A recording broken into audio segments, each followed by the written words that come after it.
wabarakatuh. Apa kabar anak Bapak? Semoga kita selalu dalam lindungan Allah Subhanahu wa taala. Nah, langsung saja hari ini kita akan mempelajari tentang zakat, terutama zakat fitrah.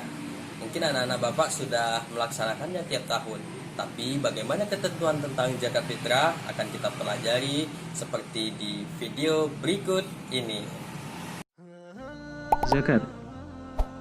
Kata zakat merupakan kata dasar dari zaka yang berarti berkah, tumbuh, bersih, dan baik. Sesuatu itu zaka berarti sesuatu itu tumbuh dan berkembang. Dan seseorang itu zaka berarti orang itu baik. Zakat juga termasuk ke dalam rukun Islam dan menjadi salah satu unsur yang paling penting dalam menegakkan syariat Islam. Oleh karena itu, hukum zakat adalah wajib bagi setiap muslim yang telah memenuhi syarat-syarat tertentu. Zakat juga merupakan bentuk ibadah seperti sholat, puasa, dan lainnya yang telah diatur dengan rinci berdasarkan Al-Quran dan Sunnah. Seperti dalam Quran Surah At-Taubah ayat 103, ambillah zakat dari sebagian harta mereka guna membersihkan dan menyucikan mereka. Macam-macam zakat. Zakat fitrah. Zakat fitrah adalah zakat yang wajib dilakukan bagi para muslim menjelang hari raya Idul Fitri atau pada bulan Ramadan. Zakat fitrah dapat dibayarkan yaitu setara dengan 3,5 liter atau 2,5 kg makanan pokok dari daerah yang bersangkutan. Zakat pertanian. Menurut jenisnya, zakat untuk pertanian dibedakan menjadi dua, yakni buah dan butir. Tanaman dalam bentuk buah contohnya anggur, kurma, dan kismis. Sedangkan tanaman yang dikategorikan dalam bentuk butir diantaranya gandum, beras, dan jagung. Perhitungan nisab dari hasil pertanian adalah 520 kg. Dan pembayaran zakatnya akan dihitung dari setiap adanya panen.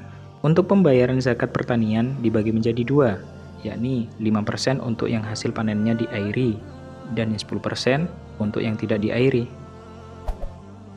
Zakat hewan ternak. Dalam Islam, hewan ternak yang dikenakan zakat dibagi menjadi 3 macam, unta, kerbau, dan kambing. Dan jenis hewan tersebut nisabnya pun berbeda-beda, tergantung dari berapa jumlah ternak yang dimiliki. Zakat emas dan perak. Untuk emas dan perak yang dikenakan zakat adalah yang tidak dipakai sebagai perhiasan. Nisabnya dihitung dari 85 gram untuk emas dan 595 gram untuk perak. Zakat yang harus dikeluarkan adalah 2,5% dari banyaknya emas atau perak yang dimiliki. Sedangkan waktu pengeluarannya pada setiap tahun Komariah. Zakat barang dagangan. Zakat barang dagangan merupakan zakat yang dikeluarkan dihitung dari nilai barang yang diperdagangkan. Nisabnya setara dengan 85 gram emas. Nah, zakat yang dikeluarkan sebesar 2,5% dari jumlah barang dagangan yang dimiliki, serta waktu pengeluaran zakatnya adalah setiap tahun Komariah.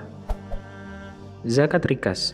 Zakat rikas merupakan zakat yang harus dikeluarkan terhadap penemuan barang berharga atau peninggalan orang kafir di masa lalu. Nisabnya dihitung ketika barang tersebut bernilai sama dengan 85 gram emas. Zakat yang dikeluarkan adalah sebanyak 20% dari barang temuannya. Dan waktu pengeluaran zakatnya adalah ketika barang itu ditemukan. Zakat profesi. Zakat profesi merupakan zakat yang dikeluarkan ketika menerima gaji. Nisabnya setara dengan 520 kg gabah. Zakat untuk gaji kotor langsung dibayarkan. Sedangkan gaji bersih zakatnya dapat dibayarkan setelah mengetahui sisa dari kebutuhan pokok dengan persentase 2,5%. Zakat hasil produksi. Zakat hasil produksi adalah zakat yang dikeluarkan untuk harta tetap yang bisa memberi pemasukan, baik yang disewakan ataupun yang dijual hasilnya. Menurut jenisnya, harta hasil produksi dibedakan menjadi hasil produksi pabrik, tanaman produktif, hewan produktif, dan penyewaan aset. Nisabnya seperti halnya zakat pertanian, yaitu beras seberat 520 kg dan dizakatkan ketika menerima hasil. Persentasenya 2,5% dari hasil yang diterima. Penerima zakat. Di dalam Quran Surah At-Taubah ayat 60 yang artinya, sesungguhnya zakat itu hanyalah untuk orang-orang fakir, orang miskin, amil zakat yang dilunakkan hatinya atau mu'alaf, untuk memerdekakan hamba sahaya, untuk membebaskan orang yang berhutang, untuk jalan Allah, dan untuk orang yang sedang dalam perjalanan, sebagai kewajiban dari Allah. Allah Maha Mengetahui lagi Maha Bijaksana. Dari ayat tersebut terdapat 8 golongan penerima zakat yang sering kita sebut dengan mustahik. Orang-orang fakir adalah mereka yang memiliki penghasilan namun masih belum bisa mencukupi kebutuhannya. Miskin merupakan orang-orang yang tidak memiliki penghasilan.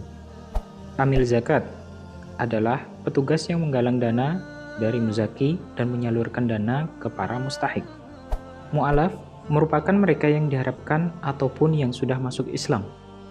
Budak adalah saudara-saudara kita yang sedang menebus diri untuk merdeka. Orang yang berhutang merupakan mereka yang berhutang guna sebagai penyambung hidup. Fi sabilillah adalah mereka yang sedang berjuang di jalan Allah. Dan yang terakhir, Ibnu Sabil. Mereka adalah saudara-saudara kita yang kehabisan bekal saat perjalanan di jalan Allah.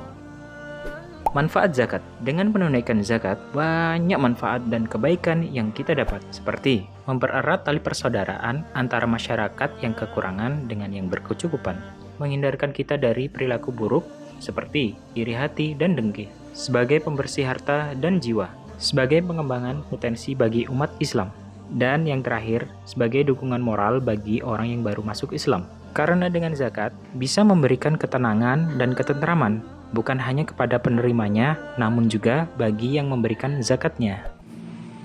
Alhamdulillah, setelah menyaksikan video yang barusan anak-anak Bapak perhatikan, maka Bapak harapkan anak-anak Bapak sekalian sudah paham tentang zakat. Nah, untuk selanjutnya anak-anak Bapak coba kamu baca buku LKS kita tentang infak dan sodako. Nanti kamu cari perbedaan antara zakat, infak, dan sodako. Demikianlah pelajaran kita hari ini. Assalamualaikum warahmatullahi wabarakatuh.